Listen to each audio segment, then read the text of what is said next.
Dear students, today we shall discuss about three ribs 10, 11 and 12. I have already completed first rib and second rib. These 10, 11 and 12, these three ribs are atypical ribs, you know. Now let us see if there is a single facet at the head, then it may be either 10, 11 and 12. Now in case of 10 ribs, apart from this single facet, all are the other features are like typical ribs. So this is the 10th rib. Now let us see the 11th ribs. 11th ribs here, it is also a single facet near the head, and it has no neck, no tubercle. There is a faint angle here, and there is a shallow costal groove. So these two things are positive here, angle and shallow groove. So this is 11th ribs. In case of 12 ribs, it has a single facet near the head, at the head, no neck, no tubercle, no angle and no costal facet. So this is 12th rib. Now let us discuss the attachments of this 12th rib. Now 12 ribs have got head, that is your medial end contains head, and this is the lateral end. It is pointed. This is the upper border and this is the lower border. Upper border is curved, here you see, and lower border is sharp than the upper border. It should be held horizontally, head should be directed medially, and tip should be directed laterally, and this is the anterior surface. It will be looking forwards and slightly upwards, and this is the posterior surface, will be facing backwards and slightly downwards. So it belongs to right side. Now let us see the attachments. The capsular ligament is attached around the costal facet, and at the anterior margin there is radiate ligaments. Near the adjoining area of the head, here we will get, at the upper part here we will get superior costotransverse ligament, at the posterior part here we will get posterior costotransverse ligament, and lateral to that we will get lateral costotransverse ligament, and at the lower margin we will get the lumbocostal ligament. So these are ligaments adjoining the head. Now the posterior surface, the medial half of the posterior surface, if we divide into like this medial half of the posterior surface gives attachment to, from medial to lateral. First here we will get levator costi, then we will get longissimus thoracis, and then we will get iliocostalis. So these are the three muscles from medial to lateral at the medial half. Now let us see the lateral half. Here we will get from medial to lateral serratus posterior inferior, then we will get latissimus dorsi, and here we will get the external oblique abdominis. So from medial to lateral, here we will get the serratus posterior inferior, then we will get the latissimus dorsi, and here we will get the external oblique abdominis.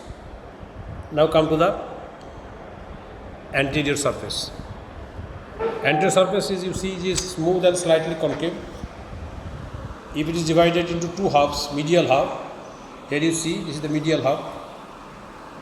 The lower part of the medial half, here you see this is the lower part of the medial half. It gives attachment to quadratus lumbar muscle, and at the upper medium of the quadratus lumbar muscle lies the anterior layer of thoracolumbar fascia or lumbar fascia. Now lateral to that, this part, here we get attachments of the diaphragm at the upper part. At the upper part we will get the attachment of the diaphragm, and at the lower part we will get the attachment of the transversus thoracis abdominis. Transversus abdominis, not thoracis, transversus abdominis. So at the lower part, and this upper part gives origin to diaphragm. Now come to the upper margin. This upper margin gives attachment to two muscle, intercostal muscle, external intercostal and internal intercostal. Internal intercostal lies anterior to the external intercostal, and that internal intercostal may encroach on the anterior surface, and just lateral to the internal intercostal will get the attachment of the diaphragm. Now come to the inferior margin. This inferior margin gives attachment to near the head. I have already told you the iliocostalis, lumbocostal ligament. Now the lower margin gives attachment to medial layer of the thoracolumbar fascia, and that thoracolumbar fascia is limited up to the extent of the quadratus lumbar muscle. That means up to that. So from there to there, lower margin will give attachment to the medial layer of the thoracolumbar fascia, and beyond that, this margin actually gives attachment to posterior of the thoracolumbar fascia. And here you have already seen that at the upper margin, here we will get the attachment of the anterior of the thoracolumbar fascia. So here anterior of the thoracolumbar fascia, here medial of the thoracolumbar fascia, and here is a posterior of the thoracolumbar fascia. So this is the attachment at the lower margin.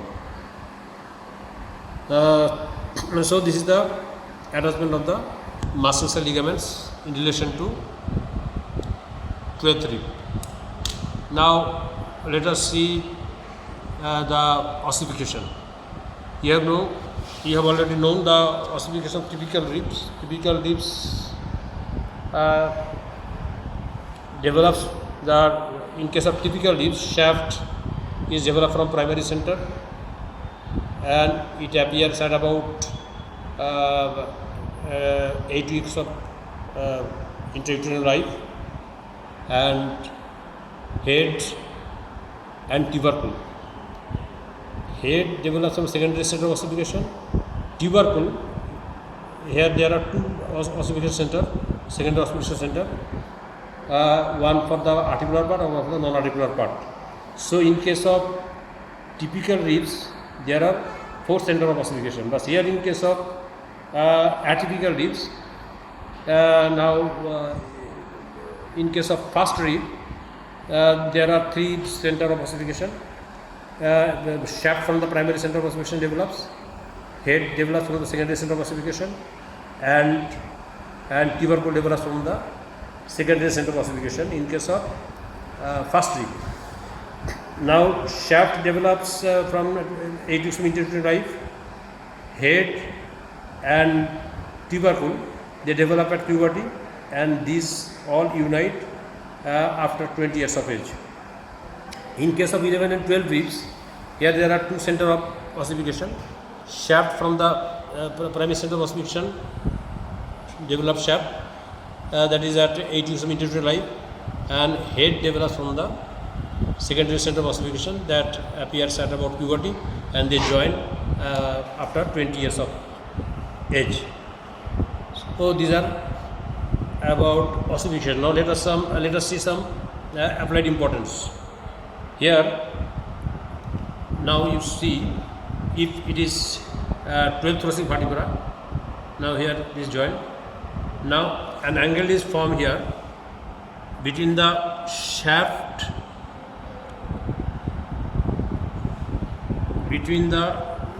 and the body.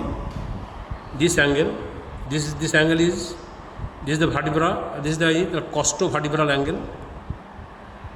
This costovertebral angle is encroached by costodiaphragmatic recess.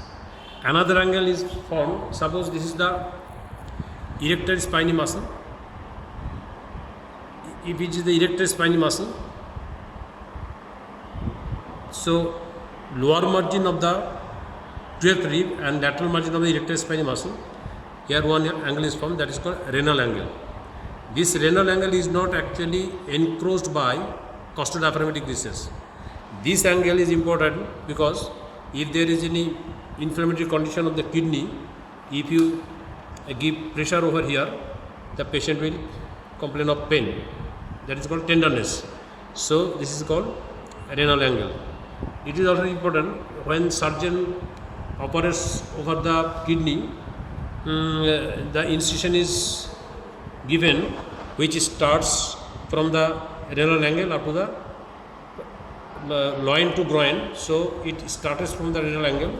So surgeon must be cautious here, because though this angle is not encroached by costodiaphragmatic recess, but if it encroaches, then there is a chance of perforation of this pleural membrane. That's why surgeon must take proper precaution at the time of giving incision here. Now let us see the what happens in case of injury. Rib may be fractured by direct injury or indirect injury. If there is direct injury, rib may be fractured, and in that case the fractured end may rupture the pleural sac. So there may be pleural hemorrhage may occur within the pleural sac, or there air may enter into the pleural sac. That is called pneumothorax or hemothorax if blood is there. So it is the complication of the direct injury. In case of indirect injury, that is compression fracture. So in case of compression fracture, generally fractured ends do not puncture but do not rupture the pleural sac. If due to injury, if fracture occurs on multiple sides of several ribs, then what happens? That portion of the fractured portion will at the time of respiration, what happens? We know generally at the time of inspiration our thoracic cage moves outwards, and in case of expiration it moves inwards. But if there is fracture segment at multiple sites, then that segment actually will at the time of inspiration will be drawn inwards, and at the time of expiration will be drawn outwards. That is paradoxical respiration. This is called paradoxical respiration, and this is called flail chest. Now sometimes surgeons open the thorax, that is called thoracotomy.